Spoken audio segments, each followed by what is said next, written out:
All right, so that's pretty much the newspapers that we have this morning. We'll get into our conversation this morning here on the show. And I've got in studio Selorm Dramani Dzramado. He's a leading member of Rise Ghana. And don't be deceived, he's nowhere anywhere close to being a Muslim.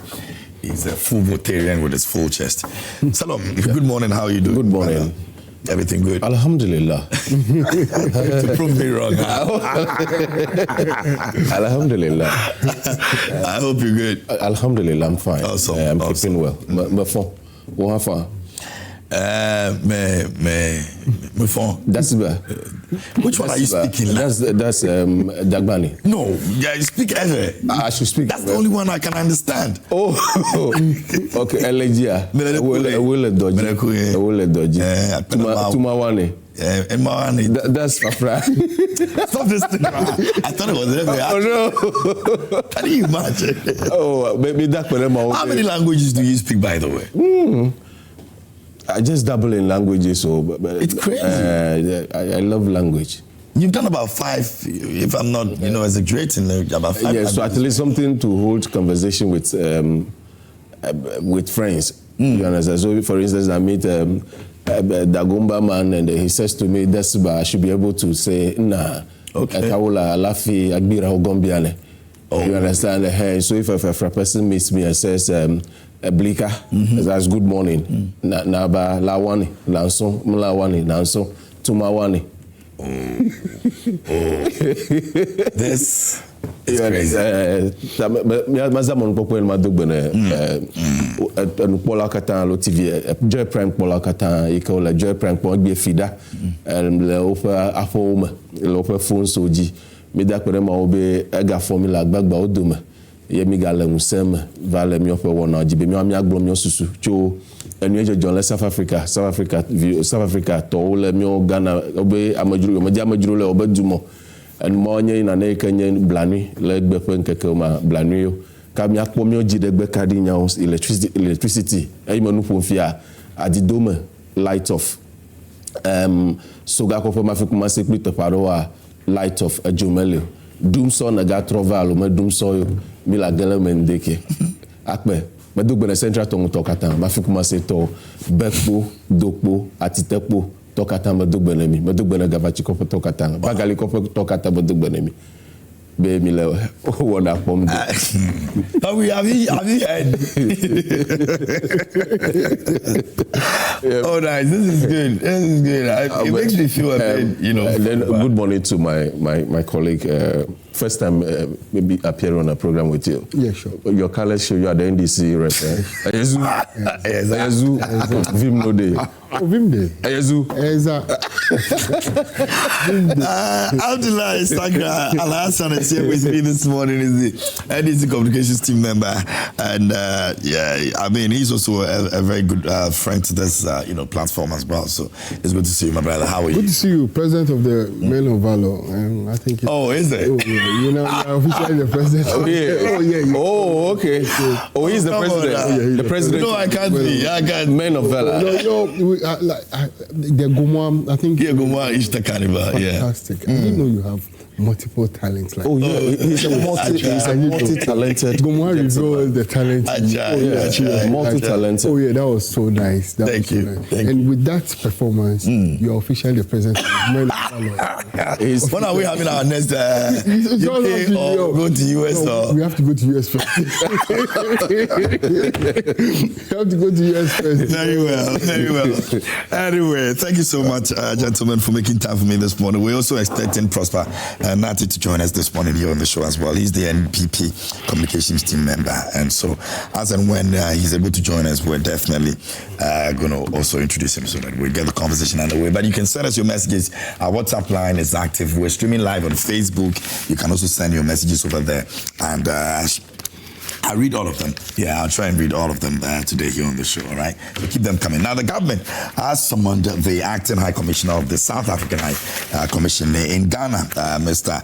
Thando Thamba, over recent reports of xenophobic incidents involving foreign nationals in South Africa. The acting High Commissioner was summoned by the Minister of Foreign Affairs, Samuel Okudzeto-Ablakwa, to formally communicate Ghana's strong concern about reported intimidation and harassment targeting foreigners, including Ghanaians, as seen in widely circulated videos on social media. And in a press statement that was released on the 23rd of April, the minister reinforced and also referenced an incident in KwaZulu, Natal province, where a Ghanaian resident was allegedly confronted and asked to produce proof of legal status and instructed to leave South Africa. And in response to that, the acting High Commissioner has assured Ghana of his government's attention to the matter, and also stating that the government of South Africa is seized with the matter and is taking steps to restore calm, quote unquote. All right, so that's the current situation right now. But let me start off. This should be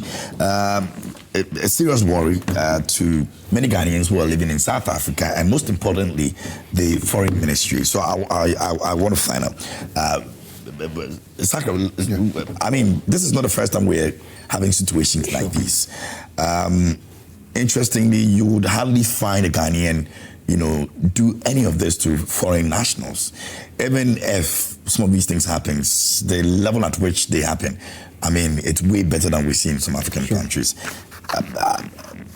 How did we get here, and how are we going to solve this problem for our Ghanaian brothers and sisters who live in South Africa? Sure. Good morning to your viewers and listeners as well. You see, the first thing that we all have to know is that we keep preaching African unity, African unity, African unity, and we trade between each other. And naturally, it's so, I don't know, if you watch what is going on currently right now in South Africa, then it baffles us.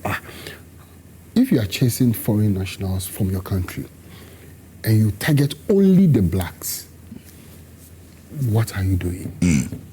So it's more deadly than anything, because we keep on using the word African unity. Let us all unite, let us all come together. African free trade. We have so many people doing a lot of investments just to make sure that we unite Africa. And all of a sudden, you will find ourselves fighting ourselves in Africa. Then it comes back to His Excellency, former president, the first president of Ghana, Nkrumah, when he was talking about the total liberation of African unity. And honestly, before God and man, if you watch what South Africans are doing to our own so-called blacks, ourselves, doing to ourselves, then you find that no, we really, really need to change our educational system. Like, we hate each other. We don't want each other.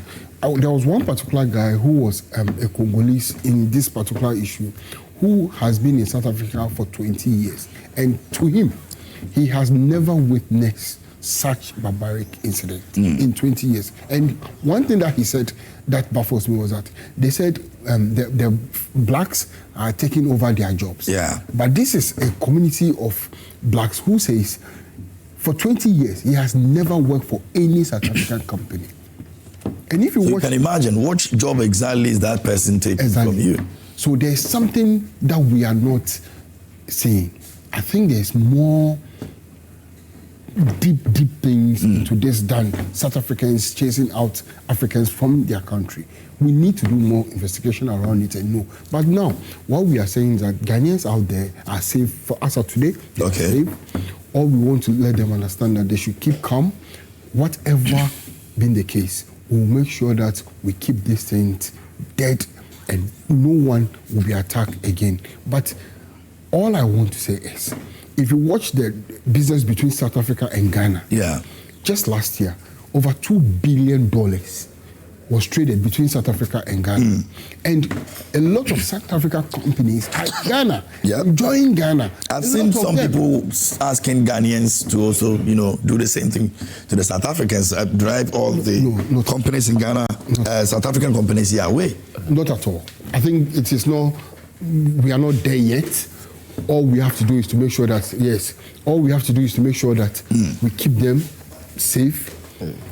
We assure them of their safety, and that is what we always want. Ghana is known to be peaceful, so we don't see the reason why we should be attacking them or chasing them out of Ghana. No, we will embrace them. We will keep the maturity. We have a very good president, a listening president, a president who is ready to work with all Africans and make sure that we are united. Look, when all Africans are united, we are so powerful that anyone will even imagine.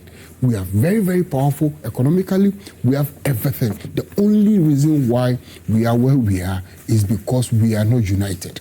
And the African unity this is the time that we all have to put all our energy, all whatever we have, to make sure that, yes, we are united. Because, look, you can't divide us. And the few people that have seen who are leading this attack, honestly, South Africans have to make sure that these people are arrested. These people are dealt with, because you can't go and attack someone who is legally. Every document shows that the person is legally in South Africa. So what is your issue around it? If the person was illegally there, it is different. But these are legal people in South Africa and are being attacked. So we need more. That's what I think the foreign ministry. Are we confident that the foreign ministry will be able to for that, 100% confident. I'm very, because once they have started, it's going to come back again. There has to be a permanent solution to this. That's what we have been doing. I think we need to judge and make sure, because look, South Africa and Ghana, we have a very, very solid business between two. We trade a very solid business between two of us. That's why I said last year alone, over $2 billion was traded between Ghana and South Africa. And all their companies in Ghana here are enjoying a lot of things. And don't forget, Ghana to South Africa is visa-free.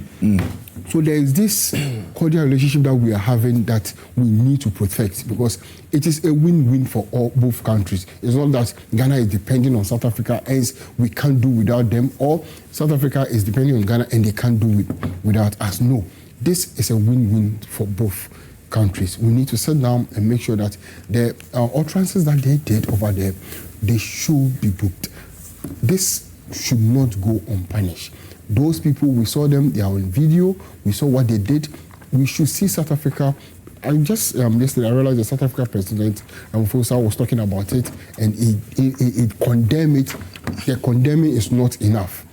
What is enough is we have to probe this and make sure that those that we saw on video must be dealt with, because these are legal people in South Africa. So you can't just go and attack them and walk scot-free like that. I think this thing must be dealt with. That's why the foreign minister has invited the ambassador. Let's see what will happen. But what we are assuring Ghanaians is that no matter what, Ghanaians are safe out there. Okay. And that is what we have to do. Very well, thank you. And we've been joined by Prosper Nate. He's NPP's team, communications team member. Prosper, how are you doing, my brother? I'm good. Oh, good. Good to hear. I think one or two things disturb me and cause my lateness here. I apologize to. Oh, you are not a known latecomer, so I think that's and I think one forgive. Yeah, one of them is a topic we'll be discussing here. You know, the doomsday situation. I had to look for box iron too. Oh, are you serious? Oh yeah. Even yesterday. You still have a box iron? No, I had to look for it. Yesterday around 11 p.m. I posted on Facebook that I needed box iron to press my shirt for today. Oh, so and somebody helped you with one. Had to reach out. So I think once the topic will be discussed here. I slept in darkness too, so yes, I mean, we'll be looking at that. But I'll come to you on the South African issue. Let me take the talk of my brother of Selorm. You are a leading member for Arise Ghana. Yeah. These are things that should matter to you the most. Sure. How do we handle this? It's not the first time we're seeing these things. You know, the preamble of our constitution, the Constitution of Ghana, the 1992 Constitution of Ghana, let me quote the first two paragraphs. It says, in the name of the Almighty God, we, the people of Ghana, in exercise of our natural and inalienable right to establish a framework of government which shall secure for ourselves and posterity the blessings of liberty, equality of opportunity, and prosperity.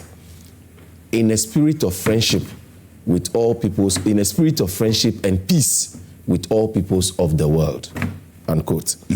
So the Constitution of Ghana, the 1992 Constitution of Ghana, makes what is happening in South Africa a very despicable act. Anyone with minimal standards of verbal sophistication would definitely describe what is happening in South Africa as barbaric. It is being described as xenophobia. And phobia is an irrational fear. Irrational fear. Fear that is not reasonable or rational. It is called phobia. So what they are displaying there, it's the xenophobia. That is fear or hatred for their fellow blacks, because they are not attacking white people. Yeah. It's only the blacks that they are attacking. What is happening, it's barbaric and must be condemned in no uncertain term. That the 21st century, we talk about globalization. We are building, I always say that we are building webs, not walls. We are no longer building walls. Countries used to build wall to fortify themselves. But where we have gotten to as society, as humanity, those walls have been collapsed for webs to be built. So we are interconnected, interdependent. Their action, what those guys are doing, it's deplorable. They must be condemned. Ghanaians cannot, we cannot retaliate. The reason we cannot retaliate is that the level of civilization we have attained would certainly manacled us. We will be manacled or hamstrung by the level of civilization we have attained. So we will not set upon South African national sphere. Yeah. Ghanaians will never do it. We will continue to demonstrate to them that we are streets ahead of them when it comes to civilization and understanding humanity. They do not. They are lagging behind seriously. They are lagging behind seriously, because when you look at the thing, sometimes it was about, I think about a month ago, I saw such video on the internet, and it was a Nigerian who was selling the second-hand clothes. And then I saw these guys in black T-shirts. They approached him and they asked him to pack his things and leave, or he should leave South Africa. The guy became helpless. And I thought, when the thing was going on, there was something surging in me. Look, I was beside myself with rage. That, what is this? You know, South Africans have not taken, what they're doing, they are nothing but ingratitude incarnate. Because the freedom they are enjoying today, we contributed to their freedom. When Nelson Mandela was fighting for them, to liberate them, to collapse or dismantle apartheid, Ghana contributed significantly to that fight, which resulted in what the freedom they are enjoying today. So if they are not beating Ghanaians, beating Nigerians, or beating fellow Africans, they are nothing but ingratitude incarnate, and they must be called as such. We should not mince word to condemn them. That what they are doing is totally at variance with the spirit of the 21st century. No human being, except those who still want to immerse themselves like Neanderthals, like the Stone Age creatures. That is what they are displaying. They are displaying characteristics of Stone Age creatures. We have long gone past that stage. You know, whatever their government or their leader says in deploring or deprecating this the conduct by his country folks, I see it as a cold comfort. Yes, and I see it like a farmer, you know, a farmer with the dying crops. Mirage is no consolation to that farmer. A farmer with the dying crops. Mirage is no consolation, because the farmer wants rain, not mirage. So what the leader is saying, the leader himself, Ramaphosa, is is helpless. He's helpless because you can see that he is helpless. He's totally helpless because they have allowed that subculture to continue or to be protracted. So the guys now, they have grown wings of impunity. They don't revere and respect their leaders. They don't. They are just, look, those guys are goons. They are goons. They are miscreants. They are criminals, bandits, acting in the name of what? And they are so slothful, lazy bones, who will not find anything productive to engage in, but to be setting upon foreigners or fellow Africans who are engaged in some ventures to contribute to the productivity and production in South Africa. They should be condemned. But I can assure the South Africans here that, as I said earlier, that we will not be engaged in that. Okay. Because our level of civilization and how we have imbibed that spirit of friendship and peace with all peoples of the world, we are hamstrung. We will not beat them. Because that is a barbaric, it is, somebody would describe it animalistic. They should be condemned. They should go and find jobs. Those guys, you know, they are so slothful, indolent, bunch of miscreants. I'm getting worked up. Please don't. There's another aspect of it that I want us to look at. I'll come back to you, to all of you, for us to look at that. There has been concerns about one thing that kept repeating. But let me have your take on that first, and then maybe we'll have a second conversation on that other aspect of it that I want us to look at. But what's your initial remarks on this very situation? I think virtually on this particular topic, colleagues have virtually said it all. It is very unacceptable to have colleague Africans engage in such acts against a colleague African. And I think it's not proper because we are looking at having a united front as an African continent. You have a situation where another country, South Africa, people tend to see South Africa as Africa's last born because of how their independence and how do you call it? Their sovereignty came about. People tend to see them as Africans' last born, aside South Sudan that recently gained their independence. So it's very despicable to see them engage in such acts. But I think it boils down to the law enforcement in that country. Because if, for instance, I today stand up to go and attack a South African company in Ghana here, the laws of the country will deal with me. Are they saying that the laws in South Africa permit citizens to attack foreign nationals in that country? Because this is not the first time. We've had this happen before. And I think it was predominantly against Nigerians. They felt, that was also very severe. Yeah, it was very severe. They thought Nigerians were taking their job.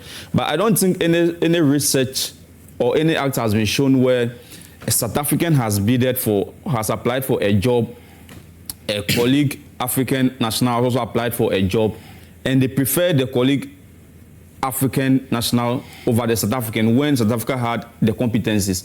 So it's one thing feeling people are taking over your job, but it's another thing feeling you have the competence. Because for all you know, if these colleague Africans are not in your country, providing the kind of services they are providing for your country, no one in your country will be doing that. There are a lot of South African companies in Ghana here. I will not want to mention names, but you see, when they continue this way, and other African countries tend to retaliate, it will not be in the best interest of Africa. We are saying we are promoting free trade across all African countries. One issue, we are even trying to say we are promoting one currency, and is this how we are going to go about it? Promoting one currency with this kind of fight and this kind of mentality. The South African problem is a systemic problem. They have a problem on their own. They need to deal with it. I think it's an inferiority complex they have of themselves. Basically, that's how I'm seeing it. Basically, that's how I'm seeing it. Because if your laws in the country permit that other African nationals can come in that country, work, follow due process, and they are doing just that. I don't see reason why citizens will wake up and say they are going to attack them. They have a systemic problem there, because in your own country, there is a part of the country where it's demarcated for only whites, where you, the black citizen in that country, cannot have access to that part of the country. Your own country. Your own country. So I don't see why you turn your anger on your colleague African. I think this issue has to be dealt with once and for all. We've had it happen before. We talk about, like yes, we are doing now. You have diplomats engaged at their level, but I think there should be a deliberate attempt. Some sort of sanctions, you know. Yes, to end this once and for all. Yes, last night I saw the video where the Ghanaian who was molested went to meet the High Commissioner in this thing. It's not the best. It's not the best. We can't continue this way. We can't continue this way. There is a quote which is often attributed to Dr. Nkrumah, that Ghanaians tend to be very calm and peaceful, but when you push them against the wall, they tend to retaliate. I think I'm paraphrasing, but to a large extent, that's what he meant. We can't continue this way. We are very peace-loving, we are very accommodating, but you can't continue to treat our colleagues out there this way. Imagine if Nigerians wake up today to start attacking South African companies there. They start attacking DSTV, they start attacking MTN. It's not being the best of how do you call it, in the interest of Africa. And there's a report that shows that MTN Ghana, a company, how do you call it, MTN, which is a company from South Africa, MTN Ghana topped in terms of profit making among all the MTN groups in the world. And that's coming from Ghana. So imagine we Ghanaians too, Ghanaian youths also wake up one day and be like, I'm going to attack MTN in Ghana. That's a South African company. It's not being the best of interest for Africans. But when that happens, to a large extent, what's happening is that there's going to be job losses. And when job is going to, people are going to lose their job, their country is going to suffer, the unemployment rate is going to go up. Imagine the number of people MTN is employing in this country. And we tend to retaliate with what the South Africans are doing. It's not the best of interest. My appeal is that powers that be should engage. And once they are engaging, they should engage for us to have a lasting solution to this. We can't come back to be discussing this issue months after this. There should be a systematic and systemic approach to this, so we have a finality to this. It can't be that you'll be attacking colleague Africans. It's not the best. If your laws permit them to come into your country and they are there on the right footing, even in US, when you go there illegally, they don't treat you this way. They don't treat you this way. So why would a colleague African be treating his or a colleague this way? It's not the best. It's not the best. Now we are talking about it with a very calm tone. It's not the best. It's not the best. Because if I'm walking on the street right now and I say a national from another African country and I begin to attack him because I feel he has taken a job because I'm unemployed. How? Come on. And we have a lot of Ghanaians who are unemployed by the way. Exactly. So exactly. If a foreign national has a job and you are not having that job. Exactly. You may turn your frustration on him. And I think they should deal with their unemployment problem. Their government should find a way of addressing some of these issues because they keep complaining about jobs. Every time you hear these things, they complain about jobs. I don't know what their governments have been doing about it. Because in Ghana, we also have an unemployment situation, but we know how to handle it. The authorities should handle some of these things very well. We don't want to go back to these issues. It's not the best. Okay, so maybe we can do just 2 minutes of that. I mean, it's the tangent that you're going, and there's been that conversation. In fact, the main reason why they are asking these people to leave is because they're taking their jobs. Now, people are asking, and if some of them, they even said, go to your country and tell your government to fix your country. So you stay there, you don't move. So if we're able to fix our country, it means that there's a possibility people will not have to travel to any place to go and look for a job. Successive governments, have they been able to do enough for us to, see people rather stay here than go to places like South Africa and go through what they are going through? And your government is in power. Sure. Oh, we are doing everything possible to make sure that our citizens, all Ghanaians, are happy. We are doing all what we are doing. Look, but a Ghanaian today will choose Ghana over South Africa. 100%. I don't see what Really? in South Africa. We are all in Ghana here. Look, maybe you were busy That's what- doing government's job, and so you probably will stay. we put in. But an ordinary Ghanaian will leave. Before we Will say, I want to stay for in the Ghana. past 8 years when we were in opposition, we were in Ghana. We didn't travel anywhere. Look, for me, I don't even think I can go and stay in abroad for just 2 weeks. I feel on A big cage thing yes. when you. The maximum I can do traveling outside Ghana is 3 days. I can't do more than a week because I have a lot in Ghana to do. Look, Others investing- don't. You why- have, but others don't. And so this is the reason why you're moving out. that is why the government is doing all what he has to do to make sure that people stay here. Look, one thing is that why is South Africans investing much in Ghana? Why? Ask yourself why. There are a lot of opportunities in Ghana, even more than South Africa. That is why all of them are investing huge amount of money in Ghana here. The system is good. Everything is perfect than South Africa. But definitely, as Africans as we are, we always see opportunities outside Africa. Whilst those, look at the Chinese in Ghana now. A lot of Chinese, Lebanese, foreigners in Ghana go to Laboni, go to Cantonment, all these commercial places, Tema, and you see a lot of foreigners there. There are a lot of opportunities in Ghana. Because they brought their monies and bought things from you for cheap. No, not at all. So, no, it's true. They don't bring money. It's true. It's true. A lot of Chinese who are in Ghana here are not a bringing Chinese man money. is in your country Yes. with his money and is destroying your Most of them are not bringing money. All they bring is machines. that is No, so- money. so- and that is what is spoiling your We are the one importing water bodies. all this importation. We do them. Ghanaians are rich. Ghanaians have the capacity. We have everything. It is just self-trust that we don't have. We don't trust ourselves. That is it. Our system is far better than how do you call it? South Africa.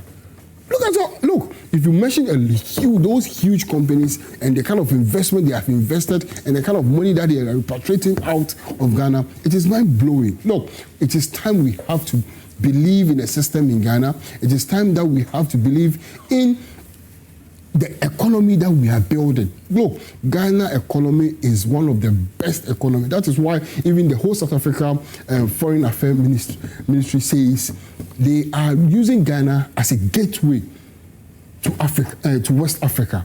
Look, I think was it last year they had a conference in Ghana here, where 20 companies from South Africa came to Ghana to establish a firm and invested huge amounts of money. Why do they do that? Because the system here is solid and okay for business. It is time we have to stop the negative media ways that we do and say Ghana, we are all traveling. And look, there are so much opportunities in Ghana.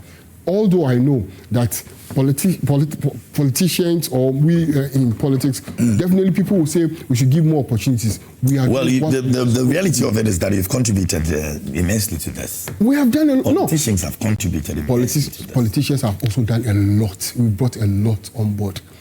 All we are saying is that it is not enough. We need to do more. That is why we are telling Ghanaians that for these 4 years that Ghanaians have given us, we will see more improvement. All we have to do is to make sure that we empower Ghanaians, we give more opportunities to Ghanaians, and make sure that businesses are moving on well. Taxes are cutting down. Incentives, we are giving incentives to businesses. More room for businesses to flourish. That is all we need. Policies and policies. And His Excellency John Dramani Mahama is doing all those things that we have to do to make sure that Ghanaian businesses are happy. Although we have little challenge, which is real, yes, but all those ones are being fixed. Look, don't let anyone tell us that Ghana is not one of the best places. Look, even South Africans have to come to Ghana and make sure they steady our economy and steady our politics that we do over here and bring their own big men or big companies to invest in Ghana. There is a lot of money in Ghana. We don't need to travel out of Ghana. All we need is opportunity and a platform and inspiring or making sure that we motivate the youth out there to go into something profitable. All you have to do is to identify a very good investment or a very good business opportunity and jump into it. Look, how much someone will just look. This our youth. A connection man will come to you and take 200,000 Ghana cedis to take you to outside Ghana and go and work. Once that 200 Ghana cedis can be invested in Ghana here, and you make multiple of that. Look, MTN sold their shares. 200,000 or 200 Ghana cedis. 200,000. No, connection person cannot take you 200 Ghana. No, because you kept mentioning 200,000. Okay. Yes, 200,000 Ghana cedis. Connection man taking you 200,000 Ghana cedis to take you out of Ghana. Whilst you can use that money and invest here in Ghana. That is why we are praying. And even for me, I believe as politicians, what politicians have to do is to make sure that the tax incentives that we are talking about, where a new company is set up, and immediately you are set up, you have to pay tax. All those ones are the things that we have to push politicians to make sure that all these things are cut off, because when the youth are doing investment or they are doing business, the first 4 years should be free. There shouldn't be tax, because sometimes you start the business, you don't make money. But yes, this is our GRA. Tax, all the tax components that you have to pay. These are the barriers that we need to clear to make sure that youth come into entrepreneurship. And you're confident that your 4 years you need to do all of that? Look, what do we need? We need people to push. We need people to make sure that the government understand and listen to it very well, to make sure that we restructure our business sector or our tax net, to make sure that everyone comes on board. Because imagine you set up a company now, then the next month you started paying tax. That is not what the youth out there need. We need to make sure that we bring a policy that will make every youth easy to come and do business, because we all can't write application letter for employment. We all can be our own entrepreneurs and create something. But this is the issue. One, are the banks giving loans? No. Why?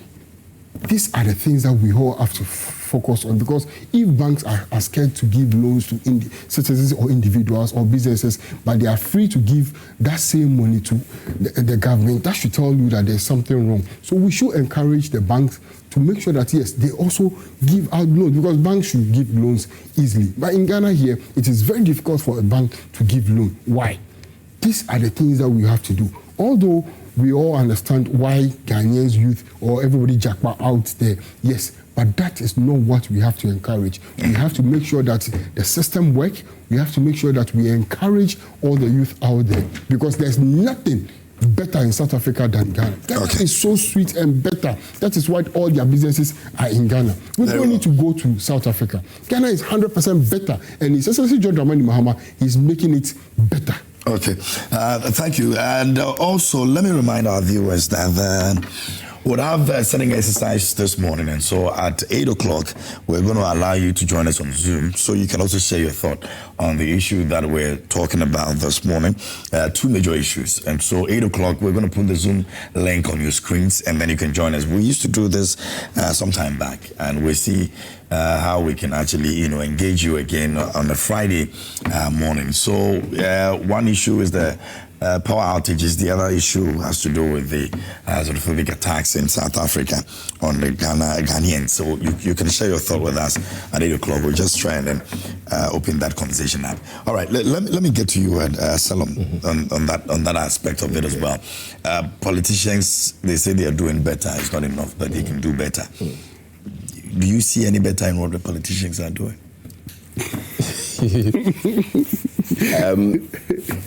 I always say that politicians, when they are in opposition, they are preachers of hope. And when they get to power, when the mandate is given them, then they are able to dichotomize the hope. So they are able to dissect the hope. They make it two now, so two types of hopes. So immediate hope and distant hope. Whenever they are in opposition, like MPP in opposition today, you see them saying things that resonate with Ghanaians, okay? So they want to appear as people who truly understand or have insight into the challenges confronting us and the solution, that they have potent solution for the kind of problems bedeviling Ghana. So in that case, MPP now, they are preachers of hope. that is immediate hope. And then you see maybe those in the current administration will be preaching distant hope. That's when they will tell you that prosecuting former public officials must be done within the or must be predicated on the enduring tenets of rule of law. As if we didn't know that when they told us that they were coming to implement oral. So you understand. So if you see politicians, but the gentleman in the helm today, that is His Excellency John Dramani Mahama, I have an enormous confidence in him, and unflappable confidence in him, unwavering, unflagging confidence in the gentleman in the helm. The gentleman in the helm, I always say that he has the three sides that nature has endowed us with.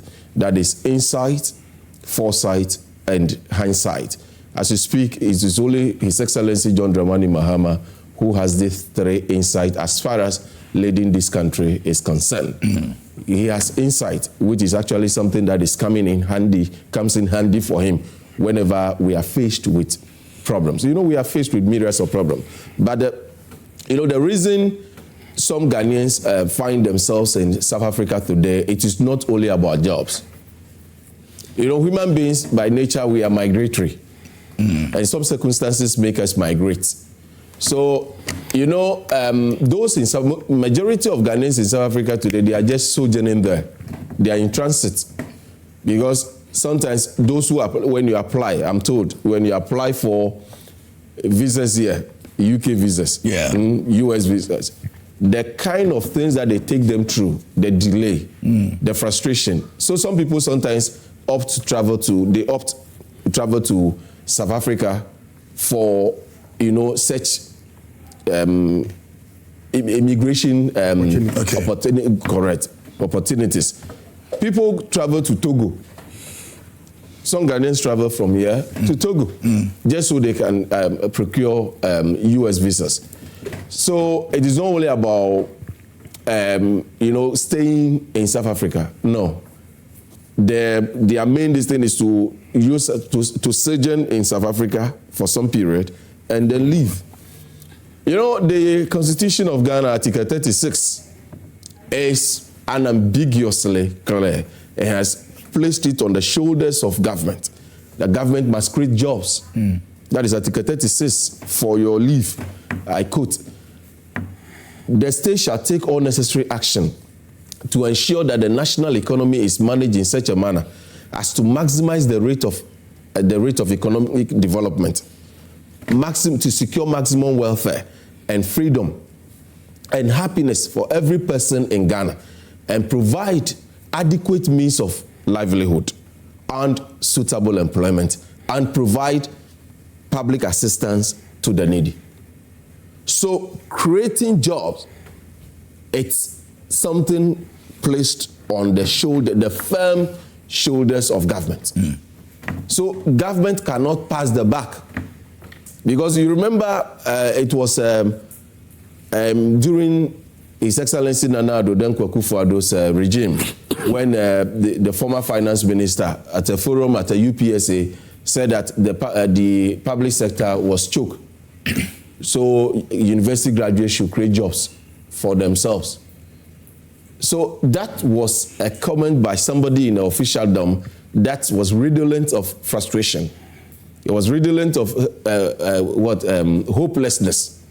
You understand? So even if government, the government has created hanky-dory, has made Ghana hanky-dory, El Dorado, people will still travel. People will still travel. You understand? There are people who are traveling today. It is not that they are not making it big time in Ghana, but maybe they have gotten wind of some other opportunities elsewhere, so they move. And that is human. That is what we do as human beings. So if there are opportunities in some other countries, the Ghanaian here who may be doing well may choose to go to that country.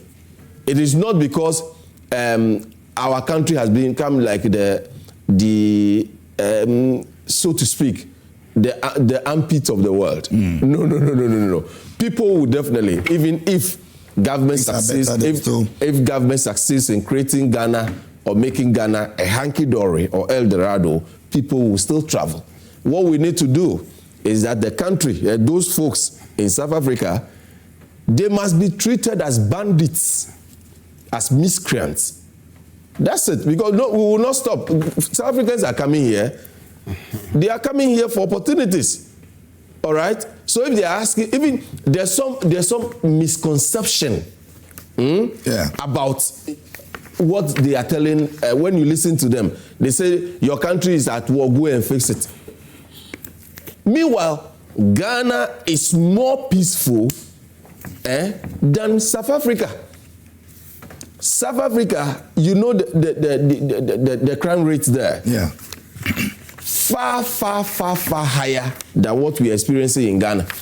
It is because the people are just some slothful society. They are just slothful guys who don't want to work. They don't want. They are indolent. They are lazy bones. They are lazy bones. So we shouldn't even find that thing that, okay, it's because our country has, leadership has failed us by creating opportunities for us. That is why Ghanaians are compelled to travel to South Africa. No. Okay. Even if government succeeds in creating jobs for us, people will still move. Okay. And nobody should put an impediment in the way of people who want to travel. Nobody. You should be free to travel.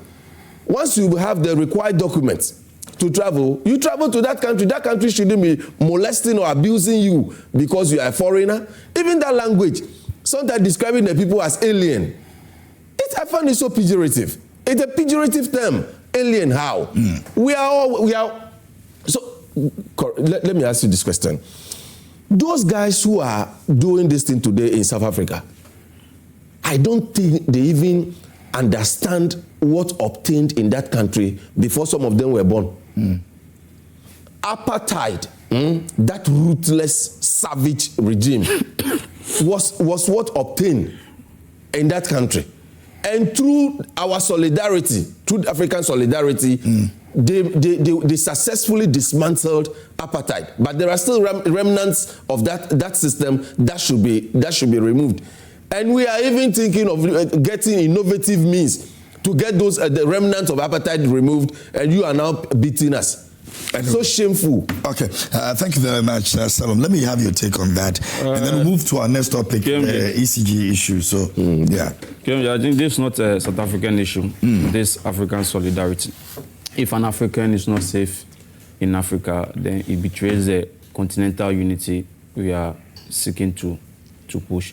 But quickly, Selorm here found a very nice way of roping in what is usually known as the halo effect. Mahama has insight, but he doesn't have insight in implementing the 24-hour economy, because to a large extent, yes, Ghanaians may travel, but it's obvious that most people travel for economic benefits. If you came under the backdrop of promising the youth jobs, and you are not able to deliver, and you are telling us that the man has insight, what insight does he have? Why are we seeing the insight? You can't have insight when the insight is not in manifestation. Of what use is the insight? So it's very surprising that Selorm here... I've mentioned 3 sides. That he has insight, he has foresight, and he has hindsight. All of the sites you've mentioned this morning, evidence shows that they are just blur. But you see, he found a very nice way of roping Ken Ofori-Atta to talk about unemployment and how someone in officialdom.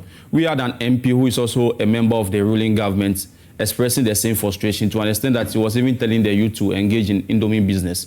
I think that to a large extent, we need to tackle unemployment. Whether party A or party B, unemployment is still unemployment. We still need to address it. And I've heard Alhassan highlight some challenges. You're in government. Your duty is not to highlight challenges. Your duty is to fix them. You knew some of these things before you were voted for. If you come here and you are highlighting challenges like the way opposition would do to put you to the fire, your feet to the fire, then of what use is your presence in government? What are you seeking to do? So once you are in government, your duty is to fix the situation. Yes, people may travel for tourism, people may travel for other other activities. Like you said, if you make the country, you use a certain distance. I say even if the leadership or no, if you make the country a certain way, you mention a certain hanky-dory or El Dorado. People, more or less like a good place. Paradise. People still find a way, because even Satan, when God made paradise, he found a way to be on earth. So I understand. But you see, to a large extent, once Satan left, there were numerous number of angels up there with God. That should tell you that if you make the country better, in as much as others will still find reason to stay here. Yeah. So yes, you may blame systematic problem on politicians, that politicians have failed, but politicians have also done well. We need to come together and solve the unemployment situation. Unemployment doesn't know MPP, doesn't know NDC. But if you come here to politicize it, you are in power. Your duty is to fix it. Your duty is not to highlight problems. If you are highlighting problems, then you don't have any reason to be in government. You need to be kicked out. It's as simple as that, simplicity. You don't come into government to be highlighting problems you campaigned against in opposition. You have no business to be in government. Governance is a serious business. If you come in governance and you are highlighting problems to the citizens, then of what use are you in government? You talk about hope. You are in government. You campaigned on hope. You are not to actualize the hope for the citizens to benefit from that hope. You are coming here and you're also highlighting the same thing, promising hope again. In government, you are promising hope. In government, you are promising hope. When you have all the perks of states at your disposal to ensure things work for citizens. He was talking about tax cuts. Recently, people are complaining about the AI that has been introduced at the port. AI, how it's inflating the levies. People are complaining about it. Imagine a young person engaged in this import business and is facing this challenge. It's your government that needs to deal with that. It's the DRU that needs to deal with that. We have courier services now. Recently, we are told the MTDD of Ghana Post has sanctioned an exercise to be arresting some of them on our streets. These are young people engaged in job, and your government is arresting them. All you need to do is to fix it. You don't come here to be highlighting problems. So you see, it's very pathetic when you have a government official come here to be highlighting problem. It mars the confidence of the youth. And these are some of the reasons why the youth may find reason to travel. Because if you have the resources to ensure development in this country, and you come complaining to me who do not have anything, you have to ensure that I have a stable, enabling environment to work or provide job for me, and you come here to be complaining to me. If I have the little resources I have and I feel it's an opportunity for me to jackpot, I'll just jackpot. So I think enough of the lamentations. They should just fix the unemployment situation. To a large extent, like I said, those powers that be, they should ensure that this South African issue doesn't happen again. They should address it once and for all. Okay. I think I'll come back to you again. No, just a minute. No, you see, I'm coming. No, Alhassan, relax. No, wait. Just wait to me. When I get your time, no, just listen to me. No. When I get your time and you want to address anything, you address it. Relax. Before we go, I say relax. He mentioned my name. Alhassan, relax. He mentioned my name. This thing will not change what I want to do. No comment. So if you want me to go ahead, let me go ahead. Yes, I'll come back to you. Yes, Mr. President. Thank you. This one is from Facebook. Agri says that wrong scenario video being used for propaganda. No Ghanaians was beaten in South Africa.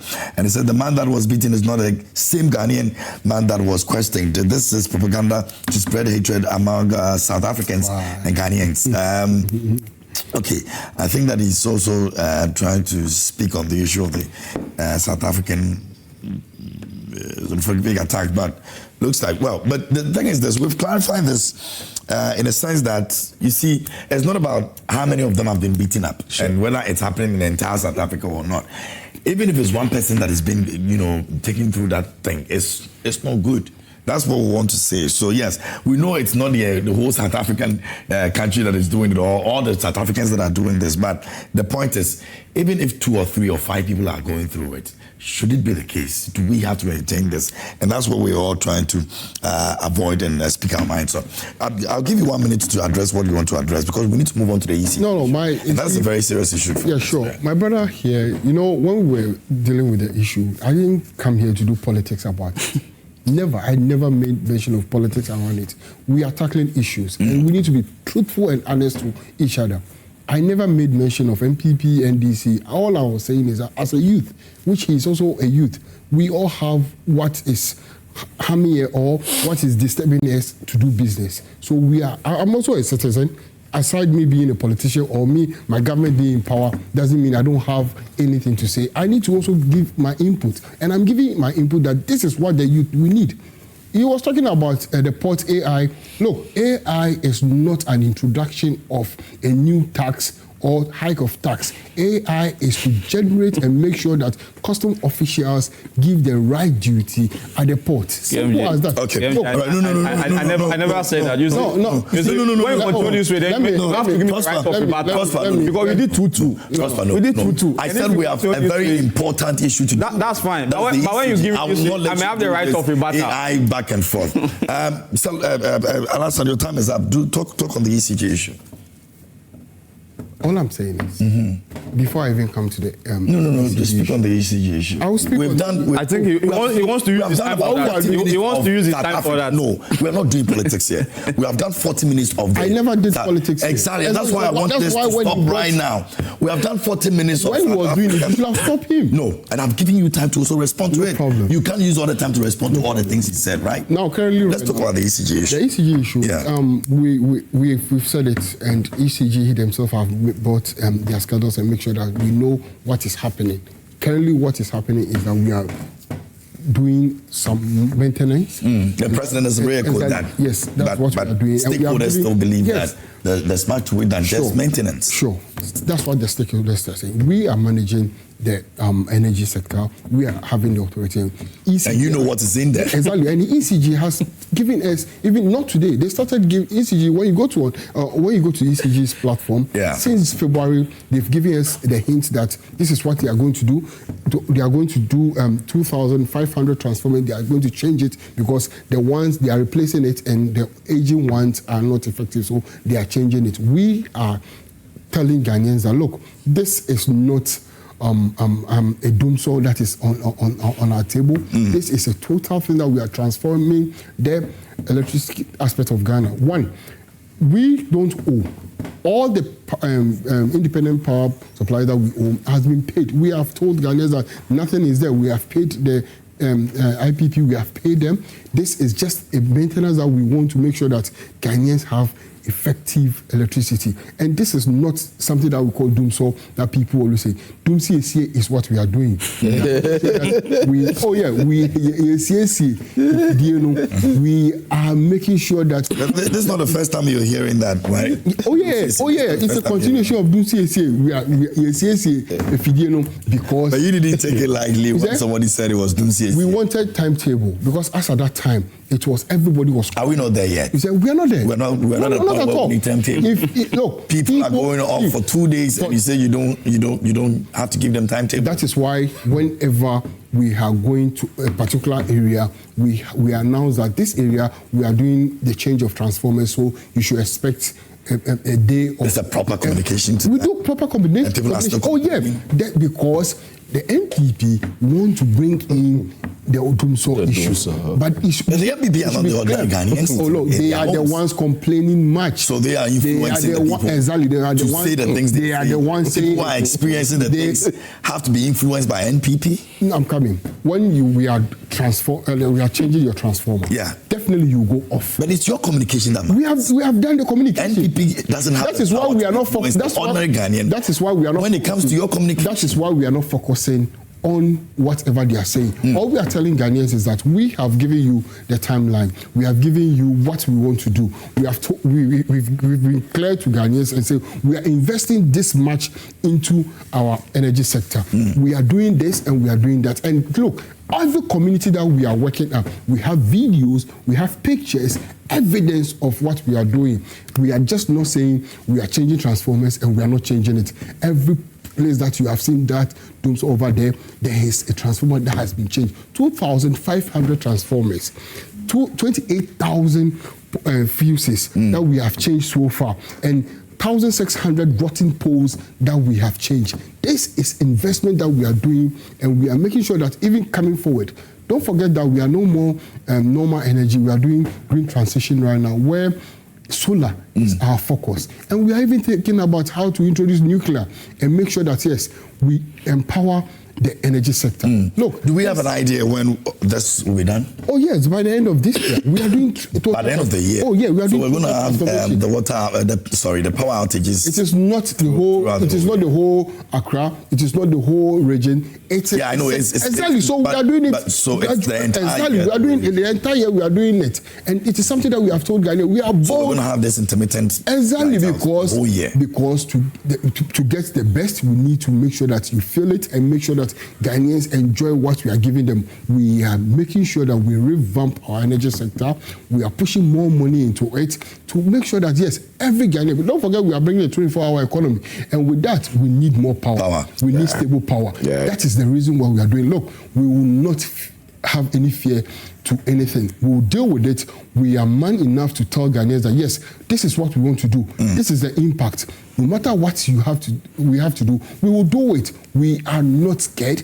We are not afraid. We are intentional about whatever we are doing. This power cut that we are talking about, it is intentional by ECG to make sure that we get a quality power supply. So you won't be bothered if eventually Ghanaians start calling this Dumso because it's going to run through the. No, we are not bothered. You'll not be bothered. We are not bothered. So far as we are solving it, so far as Ghanaians will be happy. They can tell me whatever they want. Exactly, whatever. But all we are doing now is that we will make sure we fix it. We make sure we don't let Ghanaians feel like it is Dumso. Okay. All those who are complaining now, by the end of the year, they are the same people who will say, yes, Excellency John Dramani Mahama, thank you so much for what you have done for us. We are bold. We will not fear anyone. We will be truthful to Ghanaians because Ghanaians gave us the mandate and we are being truthful. That is why whatever investment we are doing it, you are letting transparent. Exactly. Correct. Very transparent. Okay. We will not hide it. We will make sure Ghanaians know what we are doing. That is it. Okay. Thank you very much, Alhassan. Let me get to you, Selorm, your take on that. On the ECG issue. The power outage. Yeah. Oh, okay. They said Doomsie, yeah. not Doomso. Okay, the very first time I heard this Doomsie thing was under Nana Addo Dankwa-Akufo-Addo when Dr. Mahmoud Bawumia's running mate was then energy minister. Napo. Dr. Matthew Pempe. Then it was clearly Doomso that was taking place at the time, but he wouldn't be on the same page with Ghanaians that indeed it was Doomso. So he coined this Doomsie thing. The current administration, energy is critical to their flagship program. And that flagship program is aspirational. It is ambitious. That is why they can't toy or trifle with the issues of energy, because you need energy to be able to successfully implement the 24-hour economy. So far, the difference or the distinction I've seen now is that there is some transparency in managing the communication around the power outages, unlike what obtained under Nana Addo Dankwa-Akufo-Addo when Dr. Matthew Pempe was the minister. You know, when he was the minister, he treated us with savage arrogance, breathtaking arrogance. You recall when a journalist approached him and asked whether it was time for the ministry to give us a timetable. You remember his response. He responded with some level of condescension, arrogance. What is happening today is that we have somebody who is not sleeping at the switch. The one who is managing our energy situation today, he's not sleeping at the switch. He's showing diligence. He's showing innovativeness. He's showing that he understands what time it is and on top of his briefs.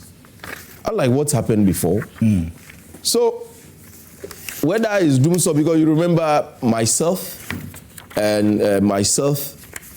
Yvonne Nelson, and Harry Osei, we staged Doomso protest or vigil we started from the entrance of University of Ghana to the Tetekwashi roundabout. Yes. It was the three of us who organized that vigil. What compelled us to organize that Doomsday vigil is not what we're experiencing today. You see, we should be honest. We shouldn't just, in the quest for power, be demonstrating that obscene levels of dishonesty when it comes to this discourse. This government is briefing, constantly telling us the power situation. You know, the government inherited a mountain of debts at that ministry. When was the last time your station, you know those days, it became like a ritual. Every day you interview the independent power producers, their rep at the time, something you remember? Yes. I don't think we are running that interview this time around because you can see that they are taking steps. Because if we don't have a reliable, uninterrupted electricity supply, the 24-hour economy will not see the day of light. That is why the government is acutely aware that critical to the implementation of the 24-hour economy, it's reliable, uninterrupted power supply, energy. Because without that, the 24-hour economy will even be declared as dead on arrival. But they are taking steps to fix the problem. We are complaining today, or many areas are complaining, residents of many areas are complaining today. What happened yesterday, the GREDCO made us aware, they told us, they informed the public that it was as a result of a fire outbreak, okay, which has significantly disrupted power supply. But they are working around the clock to get power restored. Let me ask you, you remember your own station, this platform, multimedia platform. One morning you were hosting a show, Adum, Joy News, Joy FM, all your platforms, they just shut, boom, because of low quality power supply. There was power fluctuation, which got your gadgets here damaged. You remember? You remember? Yeah. And I had to work with that my lantern, my iconic lantern, to come here to commiserate with you. Yeah. Because it had never happened in the history of multimedia that all your platforms will go off. You understand? Like that. It has never happened before. As we speak now, we haven't gotten to that stage. And I don't think, given what the Minister of Energy is doing, I don't think we'll ever get to that stage. Okay. If we get to that stage, count me. We'll start shouting, Doomsday must stop. What is happening? Government is telling us that, is it true that government has imported some significant amount of transformers into the country? Is it not true? So if government is telling us that part of the interrupted power supply or unreliable power supply, it's the overaged transformers. And now we are expanding. So electricity usage now, more people are connected to the grid. So therefore there must be some retrofitting done to the tools or the equipment that give us the power. So government is doing it. Is it not true that they have imported transformers? Isn't it true that indeed some transformers are overaged? What did the erstwhile administration, what did they do? The erstwhile regime, what did they do? What significant step or measure did they take in providing us power? They should tell us the significant investment they have made in power electricity supply. They should stop whining when Ghanaians are complaining, because they should be the last people to be complaining. Okay. Otherwise, what happens is that the genuine feedback, that Ghana government should be receiving, they will be drowning out those genuine feedback. That is what they are doing. That is what they are doing. These people treated us with breathtaking arrogance. And today they are here complaining about, when did they leave her? When? Because Gloria Macapagal Arroyo, the former Filipino president, said that the majesty of democracy is that I sow and my successor reaps. What have they sown? They have sown liability, and that is what this government is reaping. Okay, and they want to be complaining and calling this thing doomsaw. It is not doomsaw. Government is taking steps to give us reliable, uninterrupted power supply. I'm sure they will come at me again that, oh, he is even more spirited in defending the government, because I must be honest. Okay. Honesty compels me to come to this table to tell Ghanaians what is happening. If this government is failing, or our energy situation is running in fumes, I will be the first to start speaking. What we have now is government that is taking steps to give us unreliable, uninterrupted power supply. What they should do now is the cost of the power. That is what Ghanaians are complaining about now, that the cost of power, because we are paying more for electricity now. That is what government should at least come up with some interventions so we can, have affordable power supply. Okay. We can buy energy. All right, Selorm, thank you very much. Andy Akufu on Facebook says, Prosper is doing well. And Gideon Adam says, at least the station is speaking English. Okay, at least this station is speaking English. All right. Gideon Adam, join us. I even forgot to comment Prosper. For he is the one in charge of issuing out videos of what NDC people said in opposition. He's doing very well. So whenever I want to know government's position, what NDC said about particular policy while in opposition, I write to his Facebook to watch. He's doing well in that regard. Thumbs up, bro. You are doing well. A big thank you to Franco Trading Enterprise. Still, folks, Papa Perfect. News flash is proudly brought to you by Franco Trading Enterprise. I mentioned that we're going to be taking your thoughts on some of the issues we're speaking about this morning on Zoom. And so very soon, we're going to activate the Zoom so you can also join us and share your thought. I've got a few messages that I have to do, but I want to really let Prosper relax, because I know Prosper has a book that has a book that tracked it. He has a dossier on the government. He has a book that he'll be sharing with us on the issue. I just pray that his dossier will contain. Prosper, can I do some few messages? Oh, no problem. All right, great, thank you. This one over here. This one over here says, good morning, KMJ. In fact, these incessant xenophobic attacks in South Africa are highly condemnable. They are barbaric and inhumane, and authorities in South Africa must nip them in the bud to ensure smoother collaboration between African countries. As African countries, we must chart a path that fosters deeper respect and more strategic collaboration. My regards to Prosper Nati for an insightful presentation. Abdulai, Abdul Razak, and Tamale sent in that one. Can I get the next one real quick?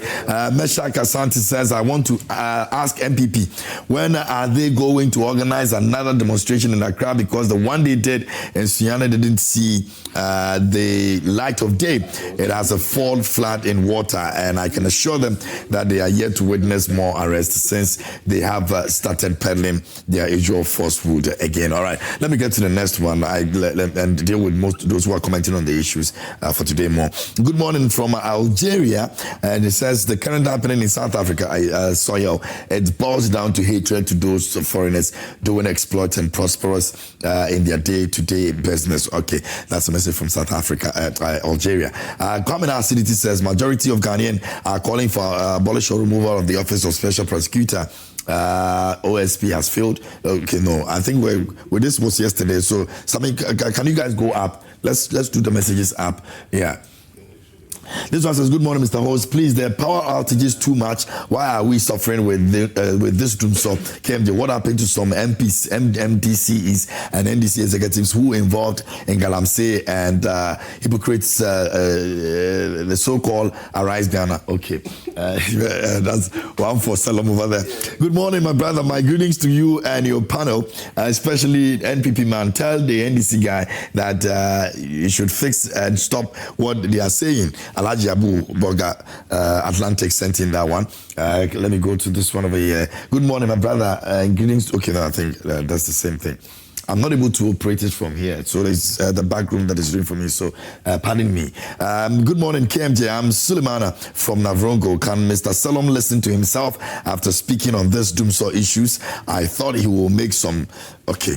All right. Let me leave it there. Go to Gasti for me. Good.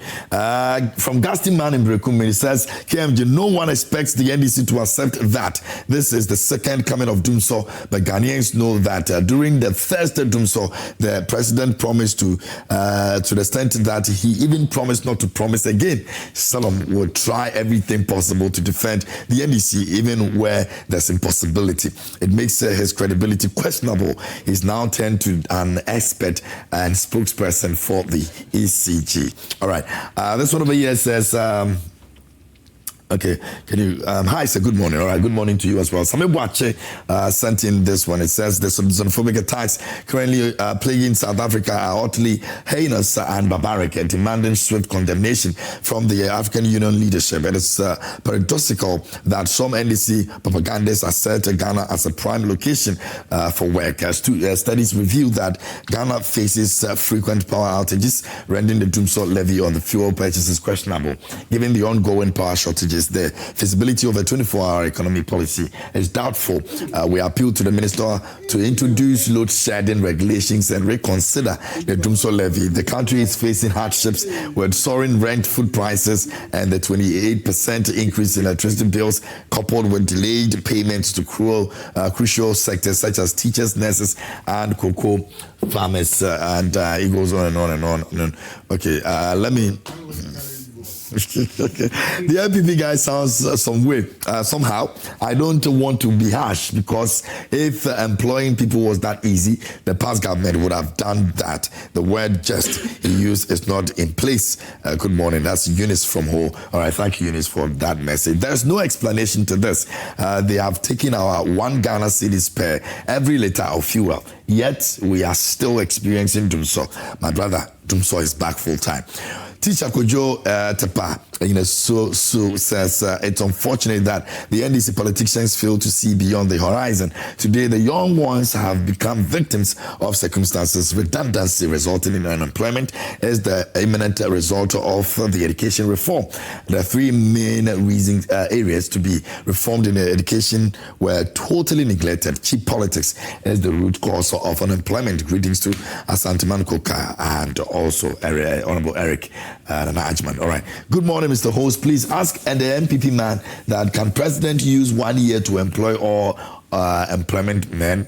Okay, unemployment people. Okay. Good morning, Mr. Host. There was light off in my area yesterday, but before the light went off, there was a communication from the authorities, and that shows a good mark of governance. Unlike the era of the NPP, where Napo insulted us when we were having light problems in this country. Please tell Prosper of the NPP to give us a break. Getting to Selorm, and tell him not to forget me. We were together. Not to forget you for what? Chairman, Olabode Williams, what do you want me to forget you? Are they in power? Tell him they are in power. I think Selorm should be handed over the NDC rep on the show, because I see him doing the Sergio Ramos work of the party. We are in this country when doomsaw kicked off in last year, yet with the same preamble, we were all restructuring things. Today we are still replacing transformers, yet we don't see any work going. 2028, I wish them thumbs up to Prosper. All right. President. How many can I do? Okay. What South Africans are doing to Ghanaians is good. It's not good at all. You mean it's good at all? At least we are all Africans and should treat each other very well. So you mean to say it's not good at all? Send by Jonah Kanka Bezindima from Pipira in Timpani. Man, some places in this country, man. All right. Muniru Mohammed, PNP National Youth Organizer. Oh, that is Janet's national organizer, okay? The ongoing power outages highlight the incompetence of the National Democratic Congress government, which has promised a 24-hour economy to support artisans working at night. All right, maybe I'll do one more. Good morning, Joy Prime. What at all does this populist, clueless, incompetent NDC government seek to achieve when the whole health sector is engulfed with so many challenges facing the ordinary Ghanaians? This clueless government is again engaged in trying so hard to misuse the little resources that we have. Nurses who complete school are still at home waiting for employment. We are battling with no bed syndrome in our various hospitals, inadequate and ineffective ambulance service system, lack of hospital and clinics in most part of our country. No serious government will waste the state resources like this. How different will this so-called policy be from the NHIS? We have indeed sold our color TV for a black and white, and that's Aziz Bayo from Dafiama Busi Issa constituency in the Upper West region. That'll be all the messages for this morning, at least for now. Let's see how much progress we can make right now. And a big thank you once again to Franco Trading Enterprise. Though phones Papa, if you don't forget the news flash is proudly brought to you by Franco Trading Enterprise. I'm going to engage you on Zoom, but let Prosper come in. And then maybe in about 10 minutes, just do some Zoom. KMJ, thank you. Dumso. I think that there is this popular saying that he who feels it knows it best. Sure. So you may tend to sugarcoat it, phrase it anyhow you want it. They say if it works like a duck, then it's definitely a duck. Yeah. So it quacks like a duck, definitely we're getting a duck. And we know the history of Dumso. We know what brought Dumso into the Ghanaian parlance or the Ghanaian dictionary. And so what we are facing now is Dumso. But I think you know Jay Foley, he's your colleague in the... Oh yeah, that's my brother right there. 23rd April 2025, that was last year. You see, Charlie, the power cuts me. That's Dumso. He was talking about Dumso 2025. Then there is this publication by Joy, my Joy Online. It says, cross-causing power disruption in Ashanti region. ECG rolls out preventive measures. Whenever there is Dumso, these people, when I say these people, Selorm... So you're making reference to Selorm and... Yeah. Alhassan now. Exactly. They're both of them. Pardon me. The two of them are what?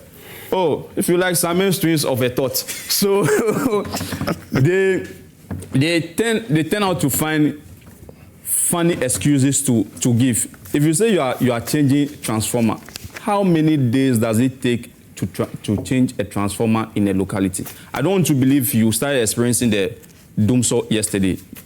You experienced it days earlier or days before. And funny enough, where I stay closer to where our transformer is. Anytime they give light out, I just walk past there to see if there are ECG workers there. I don't see anyone there. Where? So when you tell, I can't give you where I stay. Okay. But those who are watching know what I'm talking about. So you see, when you say that you are changing transformer, this government is centered on two things. Aside the impunity that we are seeing, they are centered on settings and procurement.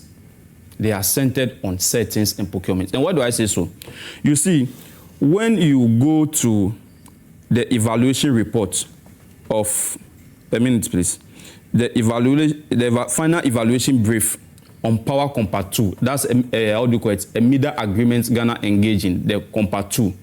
This is what the final evaluation says. I think I'm reading the relevant portion on electricity, quality and reliability. But before then, Selorm spoke about MPP not investing so much in the energy sector. And what did you do to ensure we had stable electricity and flow? The significant investment you made. I think it will help if he goes on Daily Graphic and he checks MMC Ghana complete 360 million power compact. When he reads the full story, his lack of understanding in that area will be fed. So I pose the question. Oh no, you can see reference of what they did. Yes, significant. Yes. So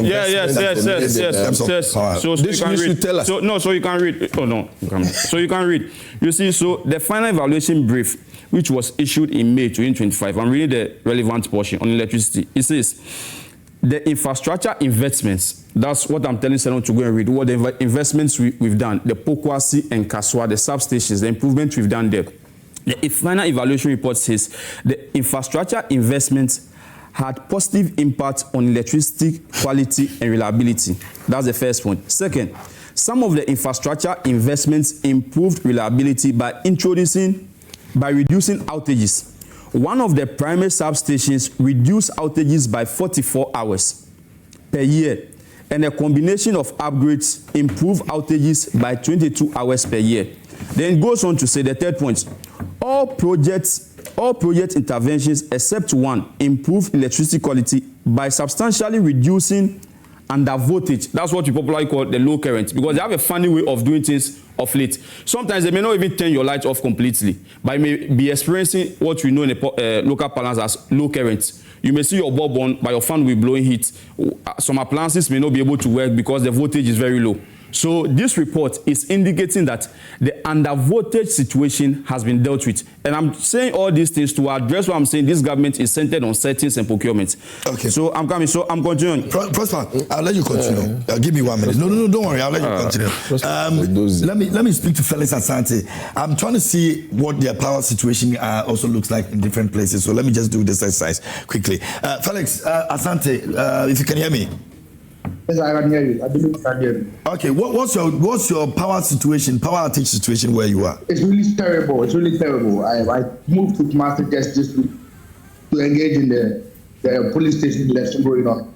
And then I can tell you that it's really terrible in Ashanti region, specifically the Kwabri inspector. Light has been off for 2-3 days without proper communication. If I hear Selorm on the national television making comments saying that Dr. Matoko Pepe was arrogant and all that.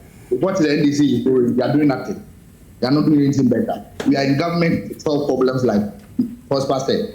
So if you are in government and you are still attacking the opposition, those who are in power, what are we achieving?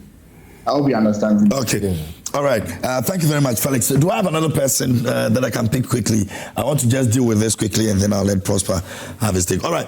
If you can hear me, who do I have there? Hello, can you hear me?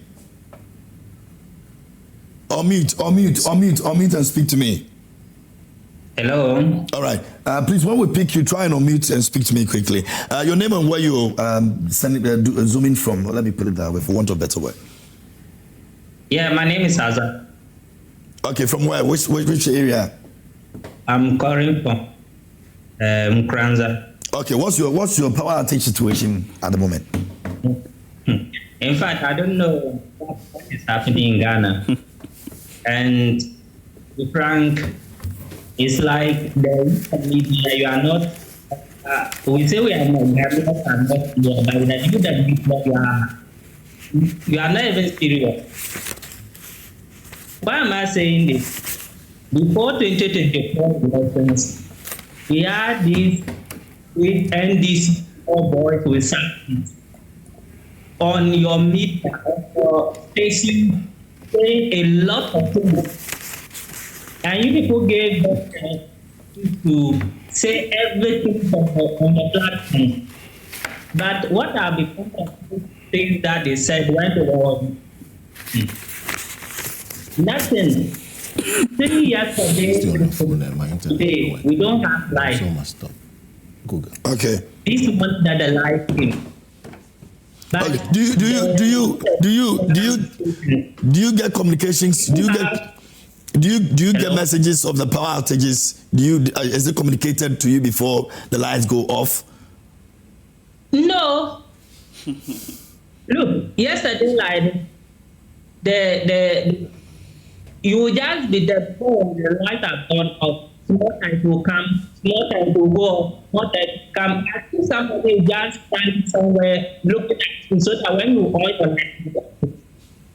Okay, all right. I think his point is well made. Let me get to the next person. If I have another person, let me do this quickly. Do I have the next person, please? Let's go to the next person. Okay, all right. Prosper, forgive me. Please go ahead. Okay, so I was referencing the final evaluation brief on the one you said you should go and read. Yes. Okay. So those are some of the pointers that you gave him. No. I'm just highlighting the how do you call it? The findings, the key findings after the Compact 2. Okay. The Compact 2 is known as the power compared to the middle this thing.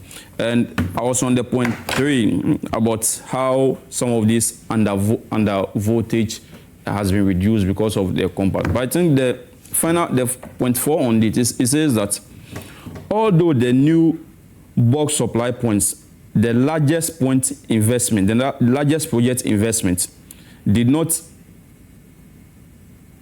affect observed outages, they will likely prevent future outages. So you see, when this exercise was carried through, if we had a situation where there were issues with the transformer, the final evaluation report of this compact would have highlighted it, and it would have provided solution or mitigating measures to deal with it. There was nothing like that.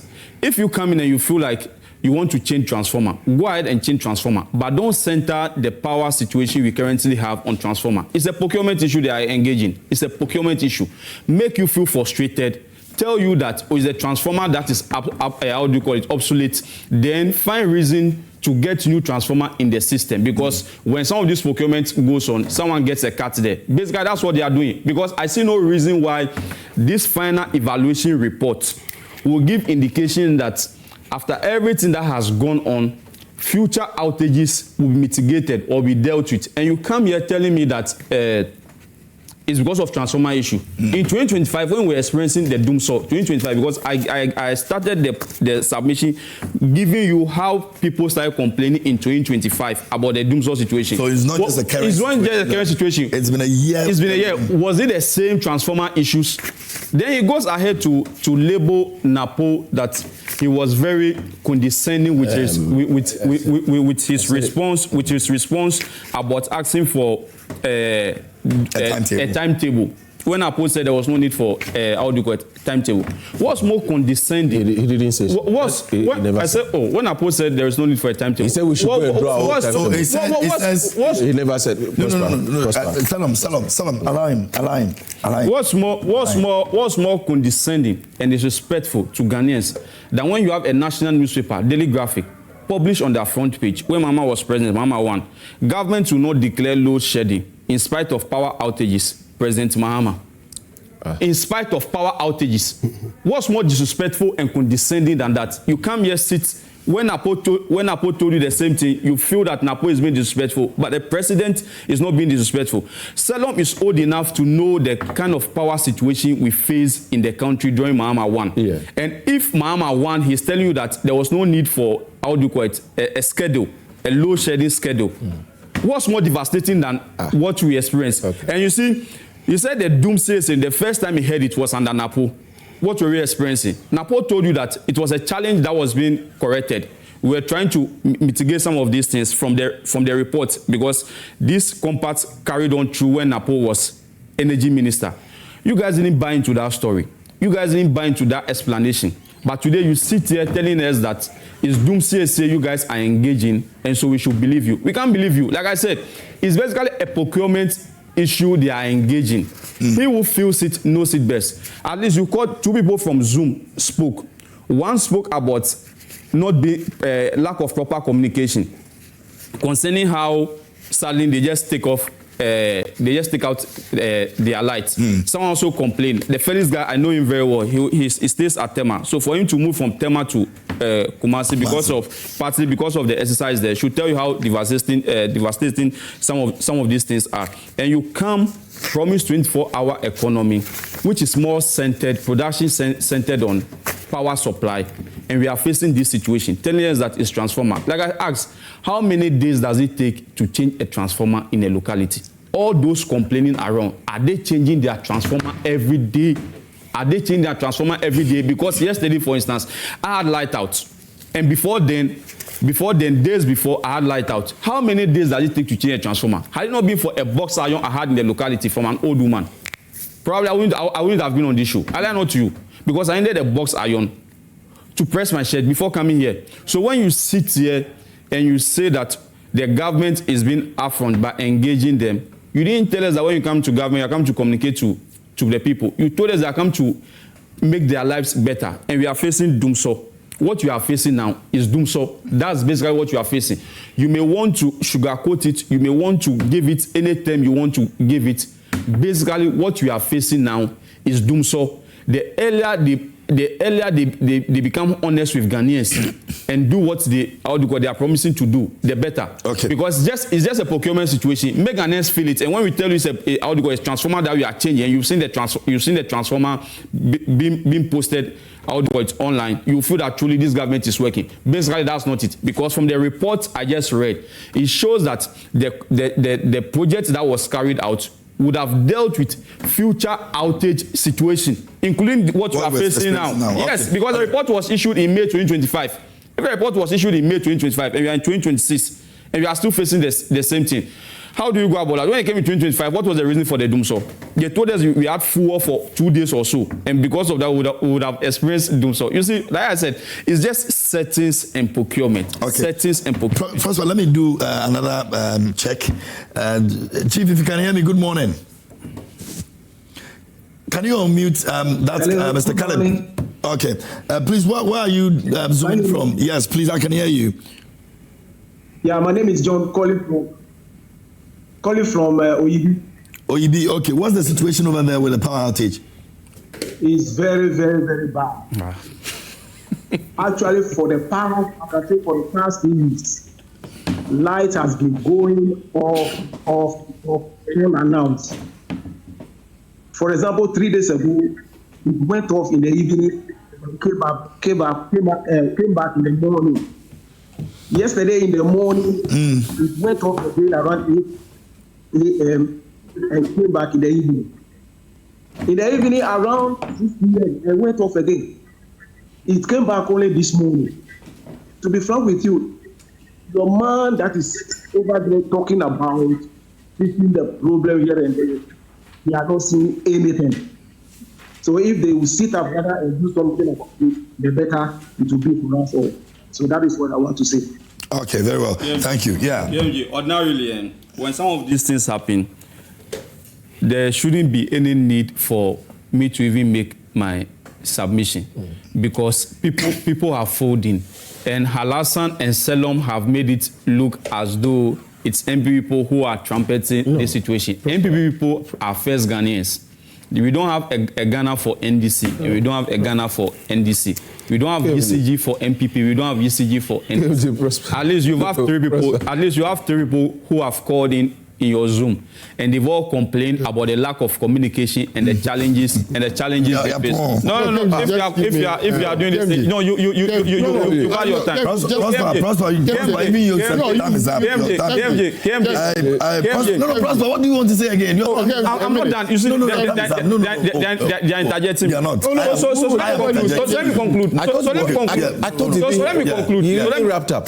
That's exactly the point. So I don't know why. Let me conclude. So the last thing you say. So the last thing. No, Selorm. Oh no. You still take the time. Let him just. So all I'm saying is that they should provide relief to Ghanaians. As I'm living here now, I need to call home to ask if there is light, because we are back to the situation where before you get home, you call to ask if there is light. And you know, previously when we were young, when they turn the light off and they turn the light on, there is some kind of jubilation in the area. The kids begins to shout, "Hey, light about!" It's the same thing we are facing now. Anytime light comes, there is jubilation in the whole locality, as if it's a miracle to have light. When God said, "Let there be light," President Mama said, "No, he will disobey God. There will not be light for Ghanaians." That's what we are facing now. Okay.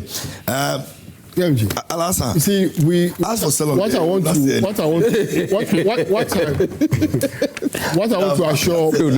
assure Ghanaians is that we understand. But Alhassan, take this government too. Stop. We understand. Alhassan, this is just a short-term pain for a long-term gain. Okay. So we understand it. Look, and you see, when President Kufuor was asking pastors to go and pray at Akosombo Dam, His Excellency John Dramani Mahama is rather changing the transformers. That shows leadership. Look, you are jumping me. He's just trying to tell me that it's, we are doing settings and we are doing procurement. Look, if we are talking about the biggest procurement agent in Ghana here, it is Nana Akufo-Addo. This is graphic online. Look, this is it. Take it. It says, addressing attendee, the president expressed optimism. From where? What's your source? a graphic online. Addressing attendee, the president expressed optimism that the erratic power supply issue are now a thing of the past, thanks to successful resolution of problems related to transformers and gas supply. That is essentially. That's when. No, that's when. Bring it. So I thought when now this is it. I didn't say host. Take it. Don't worry. Take it. If I may. Now, see. This is 2024. When they were having 2024. When they were having when was the report issued? When was the report issued? When was the report issued? When was the report issued? See, when was the report issued? Adum FM presenter whips. No. Excuse me. Alhassan. See, we have enjoyed. Yes. KMJ. Have you stopped using your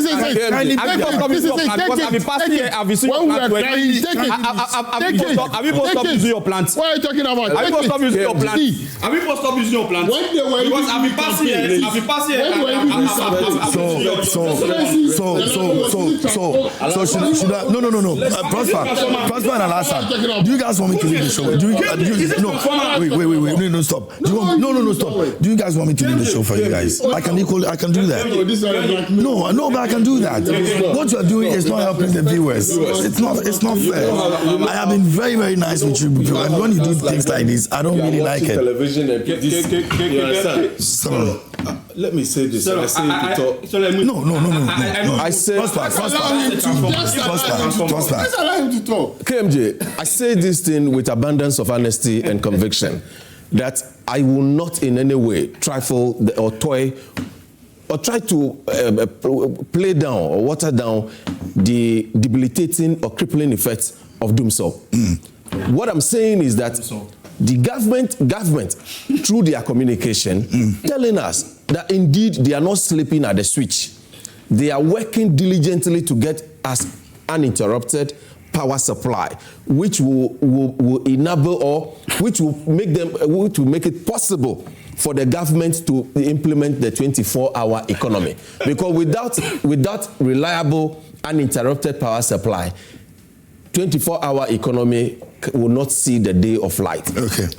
This government, I will continue to speak in this manner. Okay. Because this government is a government that is a listening one. Don't worry, you know what you So it's taking the feedback from those who were able to join you on Zoom. Yeah. The government is taking feedback. Unlike the one we had in the past. Is not taking the feedback. Unlike the one we had in the past.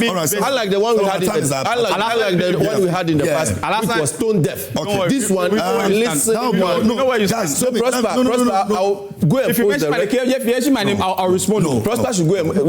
We know where Let me say a big thank you. Let me say a big thank you to Franco Trading Enterprise. Newsflash was proudly brought to you by Franco Trading Enterprise. Still, phones, Papa, please download the app. There's the Franco Trading app, Google Play Store. You can download the app. Our website is www.francotrading.com, and you can buy your phones, your TV sets, your air conditionings, your microwaves, your blenders, all of them you can buy when you go to Franco Trading Enterprise. Walk into any of our branches and enjoy the very best from there. My costume is by Hoochie Bodyline. He put my costume together for me. Call them on 054-621-6196. That's 054-621-6196. And you can find them on Instagram. It's Hoochie Bodyline _GH. Hoochie Bodyline _GH. And you can find them. Location is at Ashaiman, and that's where you can find them. They do delivery anywhere you are. Yesterday, he drove all the way from Ashaiman to East Legon to bring me my costume. And so please do well and contact them and let them style you. Thank you so much. Big thank you to them. Now, there's something I want to do, but quickly before that, it's your 60th birthday today. Let me wish you a happy birthday, and it's going out to a very remarkable woman. The children are celebrating her today. Rosalie Abla Atagba of Ericsson, Ghana. Madame Rosalie Abla Atagba of Ericsson, Ghana. It's your birthday today. This one is coming from your daughter, Senna. And she says that today we celebrate not just a birthday, but 60 years of great strength and love. You are God's gift to our family, the heart of our home, and the reason so many of us know what unconditional love feels like. To my beautiful mother, you've been our teacher, prayer warrior, cheerleader, and safe place. And they actually want to celebrate this diamond, Jubilee in a very, very special way. So once again, it's going out to you, Mama Rosalie Abla Ataba of Ericsson, Ghana. God bless you. Now, yesterday, I've done that this morning. I've done that early this morning. I did it this morning. So it remains there. But yesterday, otherwise he'll be reprimanded. So allow him. You have 30 seconds. Do it. A happy birthday to the Chief of Staff. Look, Fantastic. we are happy. The grassroots are happy for the first time ever. 1 year plus, which is 1 year over 6 months now. No scandal with the government. So you won't wish him. Is it the incoming? Is it the incoming? I join him in wishing the Chief of Staff happy birthday to him. May he live to see those he sacked when he became Chief of Staff gain employment. KMJ, very much. Happy birthday to the hard-working Chief of Staff. Yes. I'm allowing you to do this because it's a Friday. Dr. Julius. And it's my day. If not, like, I've sacked all of them. Today is a freaky, funky, fantastic Friday. Freaky, funky, fantastic Friday. Happy birthday to the Chief of Staff. To the hard-working Chief of Staff. Yes. So, Dr. Julius Debra. The man who sacked wish you good health. Good health, long life, and prosperity. The man who sacked the Ghanaian youth. Amen. From the president of men of valor. Alhassan, there's something special that I have to do, and this breaks my heart. Yesterday, I saw a video. One of our colleagues over here, or producers on the show, actually sent me a video of some very heartbreaking situation with a very young boy, and I don't know, but this boy is in the Gomwa district, and his name is Miguel Intifo. And so after the excitement of the Gomwa Easter Carnival, which happened a couple of weeks back, we came across a very heartbreaking story of a 5-year-old Miguel Intifo, and we're going to be giving you full details of that situation here on the show. I've seen the video, and I think that he needs support, and we should all try and support this young boy go through this condition. He's going through a condition that is called obstructive hydrocephalus, and it's a serious brain condition that requires urgent medical attention, and would want all of us to support. Esidwa will be giving you the full gist on this situation and how we can all support it. And Lovia put that together. So yes, when you see this video and you're watching me, I really have to do this, and you're watching it, please do well and be of support to this young child. And we're going to play it on the trends as well. Esidwa will give you all the full gist on that here on the show. On that sad note, we end the news flash segment here on Prime Morning.